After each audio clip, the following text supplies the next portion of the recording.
দিদির উন্নয়নের কিছু অংশ আপনাদেরকে দেখাচ্ছি। দিদি যে জিতবে তো নিশ্চয়ই উন্নয়ন হয়েছে, না হলে তেমনি জিতবে না। উন্নয়নটা দেখাচ্ছে শুরু হলো উন্নয়ন। দেখুন জায়গায় জায়গায় সুইমিং পুল, মানে মানুষ না কাঁদতে পারলেও কমসে কম হাঁস মুরগি এরা তো কাঁদতে পারছে। গরমকালে গ্রীষ্মকালে যে পাখিগুলো, জলের কোনো টেনশন নেই, অসুবিধা নেই। মমতা দিদি শুধু মানুষের কথা নয়, মানে হাঁস হাঁস মুরগি পশু এনাদের কথা ভেবে রাস্তাঘাটে সুইমিং পুল করে রেখে দিয়েছে, যেদিকেই যাক যেন জল পায়, বিনা জলে যেন কেউ মারা না যায়।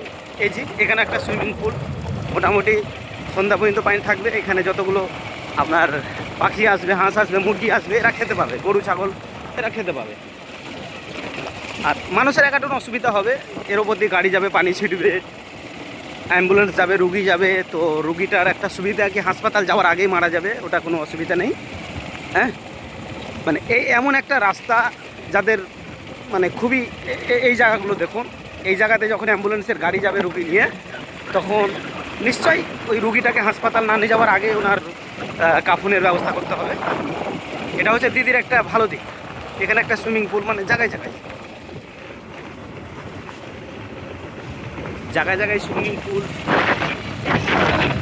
আকাশ থেকে একটু পানি হলেই এই রাস্তাতে পানি মানে ধরে রাখার ক্ষমতা রাখে। এগুলো হচ্ছে দিদির ক্যাপাসিটি। এই জায়গাতে একটু বেশি মানে গাছপালা আছে, তো এখানে পাখি বেশি বসবে, তাই এদের জন্য বেশি খেয়াল রাখা হয়েছে।